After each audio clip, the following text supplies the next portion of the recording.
Hi sellers, Amy Rogas here with the Farm Ranch team of Century 21 Circle. This video is, I'm making this one to go over the market analysis. So for those of you that, where we can't get together in person, I likely have emailed you the report, and generically in this video I'm going to go over it, how I prepare it and how I get to my conclusions. But at the same time, after you watch this video and review your own report, please give me a call so that we can discuss some specific, questions that you might have. So I'm going to go ahead and get going on this. One of the first few pages is just, a cover page and thank you for having me out to your farm. Then you get to a subject page, which has your farm on it, along with some details, minor details of my notes that I made originally, or a past listing if you had it listed before.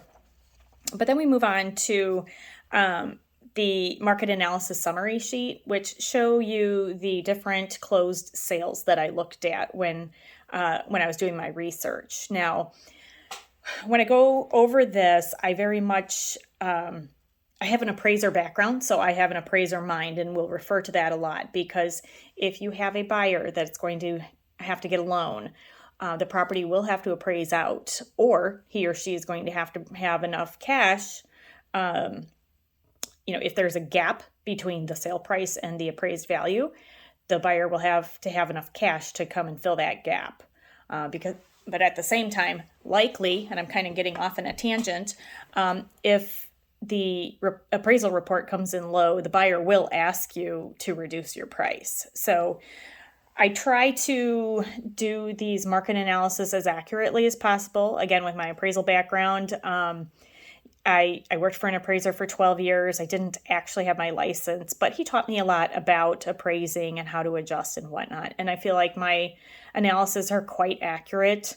As a matter of fact, there's times where I have had appraisals come in low, and the buyers have been, kind enough to send me a report or a copy of it. And then I've taken a look at what the appraiser looked at in terms of how far back he or she went in time, how far out they went in proximity.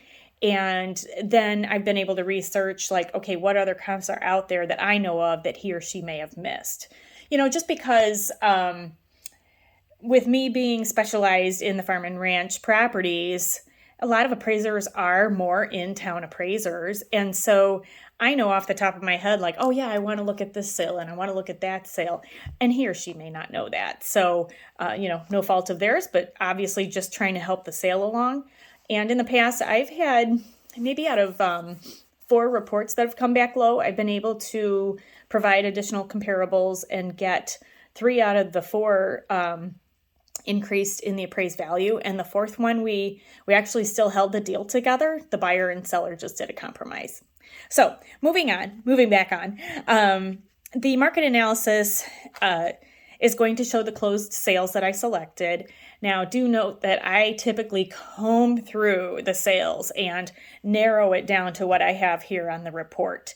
An appraiser only needs 3 closed sales, but I likely have given you more just to kind of show you that, yes, I did look at a lot more. Here's the range of it. And just to show you, what's been out there. So the one thing I like to look at on this summary page is towards the bottom, the stats, there's an average sale price. And that does not necessarily mean that is what the value of your property is, but it's just kind of nice to look at that and reference it. The other thing is on the very far bottom right is the average marketing time. So that's days on market. And that's very important because when we are listing your property, it should give you an idea that within, for example, the one I'm looking at, 37 days, that we should have an offer on your property. Now, if we don't, well, typically it takes between 10 and 12 showings in order to get an offer on your property. If you go through 10 or 12 showings and you don't have an offer, then you're probably priced too high. If you don't have 10 or 12 showings within this marketing time, then you're probably priced too high.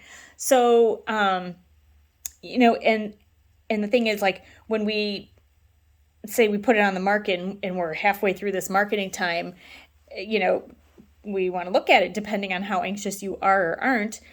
We may do a price reduction halfway through to try to drum that up, but that all depends on your timeline, and that's something to discuss later as we actually get the property listed. But for those purposes, I just wanted to mention why I like this particular page.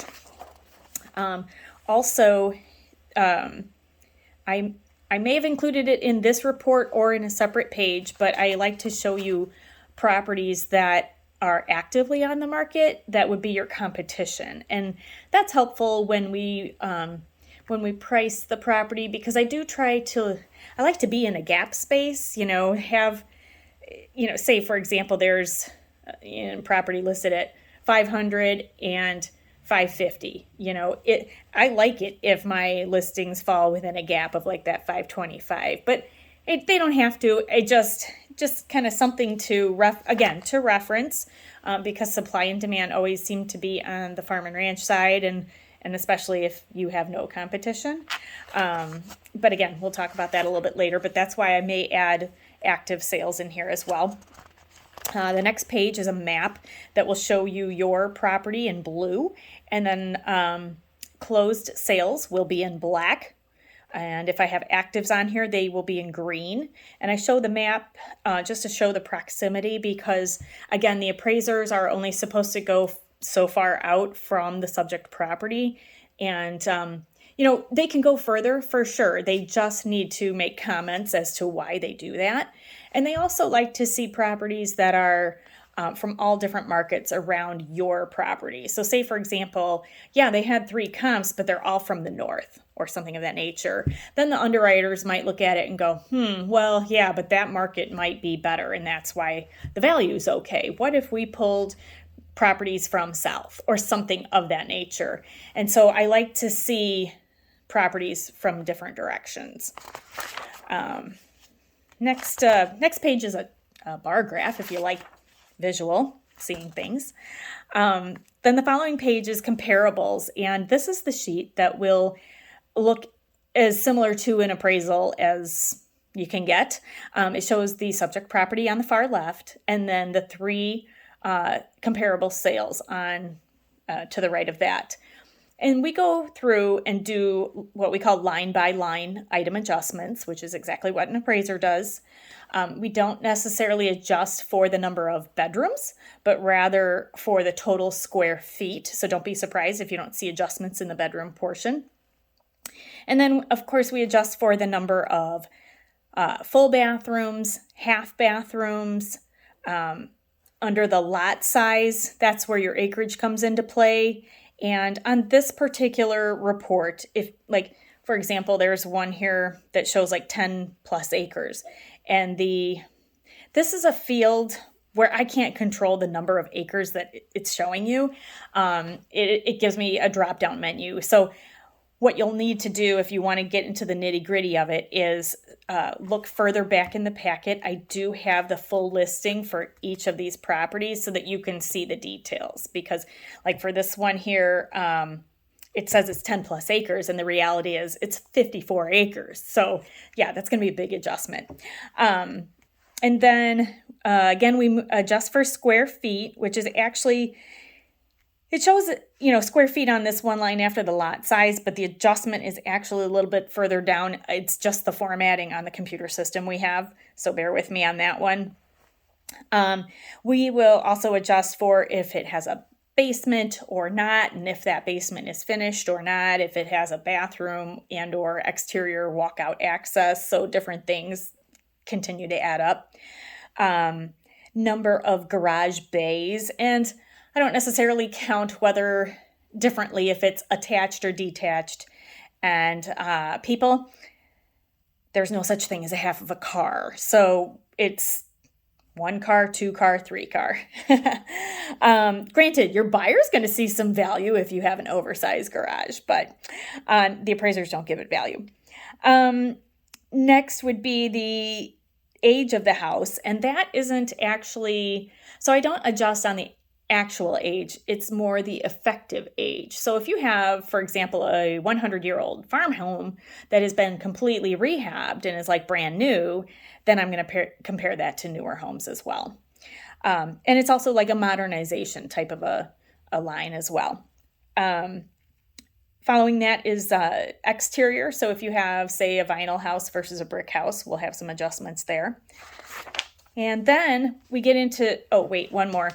Where it says short sale or foreclosure, do know that we do not use short sales or foreclosures in our reports. Appraisers do not either, but it is a line that I may have numbers in because on some of the sales, the sellers have given the buyer a concession at closing, which again is on the full listing sheet, where the seller may say, okay, well, we gave $5,000 back to the buyer. We have to list that and basically take that off the sale price, because in essence, the seller didn't get that $5,000. So under that short sale and foreclosure line is where any of those concessions would be listed.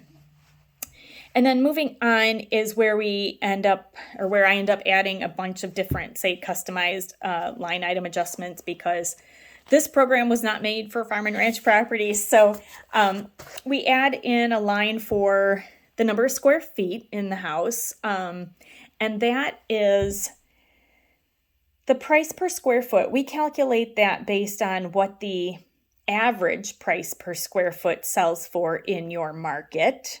But then I divide that between 3 or 4. So, it, like, say the average price per square foot was $120. I'm going to divide that by 3 or 4 and adjust by either like $30 or $40 per square foot. And there's no black and white formula. It's just kind of how it works out for me. But I did ask my old boss one time, I said, how come you adjust for like so little per square foot? Because, if you were to go to a builder and ask them to build you a brand new house, they're going to give you a quote of X amount per square foot. And there's no way you can build a house for $40 a square foot. But Ray said to me, he says, think of it this way. He said, every house has a kitchen and bathrooms and bedrooms. He says, just because those room sizes are a little bit larger doesn't mean they are valued at that much more. They're just a little bigger. So it's more so like the drywall. It's just an adjustment, and it's kind of similar to acreage. So if we have a farmette that's on 5 acres and a farmette that's on 10, likely you can have what you need on 5. And if the person who has 10, hey, they just have some extra pasture. And so the land per acre doesn't get valued quite as high. Now, if it's actual income producing farmland, that's a different story. But when we're talking farmettes, the price per acre isn't adjusted at as strongly. And then, here we go. So back to the line by line items. This is, where we adjust for basement and finished, not finished, walkout. I think I just mentioned that. If the subject property or the comps have fireplace, deck, porches, things like that. If there's outbuildings, and sometimes I'll have to break it down and specify if it's an indoor arena or the stall barn, or if it's a machine shed that has, concrete floors and insulated walls and, it's super finished on the inside. I'll, make some, put a line item in there as well. And, for every outbuilding, we try to do a line so that we can make the subject property as equal to the closed sales as possible. And so we go through and we plus and minus, and we come to what we call our adjusted sales prices. And we look at those prices, and typically when I'm doing these, I may have 9 or even 12 comps that I'm looking at to begin with. And basically, like if there's one that's excessively high, I throw that out because there's a reason. If there's one that's excessively low, I throw that out because there's a reason. And I'm trying to see not necessarily what's the average, but what is the most common price that I'm seeing, because I've already made my adjustments. So now we're just looking at, okay, what's the common range here? So that is likely where you're going to end up seeing my numbers in the back page come about. If I which I'll get to in just a minute. But if I have active sales on this grid, I don't make adjustments for those just because those are active sales. They can't be used by an appraiser at this time. They wouldn't, but sometimes the banks may ask for examples just to know that, hey, this could be a comp in the future and subject property is within these ranges. And speaking of ranges, so the other thing when looking at the different comparables that I choose, of course, we try to keep it within the same town. But again, with the farm and ranch, we go with type and likeness versus towns and school districts and counties. But the appraiser has to adjust they have to bracket. And so basically they like to see sales there's a sale that is lower than the subject, sale price, higher, and then about the same. And they like to see gross living area, a little lower, about the same, and higher. And same with acreage. So I definitely, try to take that all into consideration and yet, give you the best, here's the best I think we can do. And I want people to keep that in mind, what I just said. Here's the best I think I can do for you, because too many times I will have, let me get to the back page real quick. So the back page is where I have your suggested list price and then suggested sales range. And please remember to focus on the last line, the suggested sales range. I have sellers that too often tend to focus on the list price, and I think they think that's what they're going to be getting. No, that's what we're listing it at. I've already built in some buffer there for negotiation. So the bottom sales range is what we're looking at. And then I've prepared an estimated net proceeds sheet for you, which actually is a separate video, and I will attach that video as well. That goes through all the different costs associated with selling and then what the different prices are that you would walk away with at closing, or could, I should say. And do know that when you get an offer on your property, I will run that estimated net proceeds sheet again to give you an updated, most accurate number. So, but again, that's another video, so be sure to watch that one. I don't think it's as long as this one. But last thing real quick, back to the market analysis. Like I said, with all of the closed sales or active sales, you should see a sheet like this, which is your full listing sheet.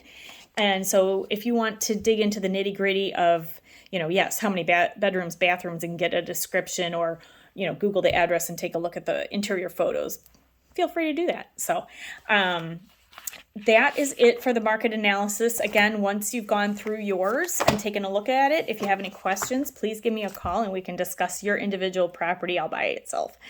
All right. Thank you so much for listening. I appreciate it. Have a good day. Bye-bye.